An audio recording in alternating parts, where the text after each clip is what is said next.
আমাদের মাননীয় প্রধানমন্ত্রী তারেক রহমান সাহেব বলছে 1 মাসের মধ্যে কার্যকর হবে। যেহেতু 19 দিনের মাথায় এই রায়টা হয়েছে, আমরা অত্যন্ত খুশি।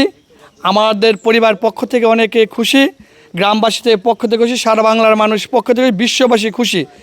এই রায় দ্রুত হয়েছে, আমি জনাব তারেক রহমানকে অনেক ধন্যবাদ জানাই। আপনি যেহেতু কন্যা সন্তানের বাবা, এই রামিসার মতো অনেকে ধর্ষিত হয়েছে, এই ধর্ষিত মায়েদের আত্মার শান্তির জন্য এদেরও দ্রুত বিচার করুন। যাদের ফাইল আটকা আছে সেই ফাইলগুলো টেনে বের করে রামিসার মতো এই খুনিদের ফাঁসি দেন।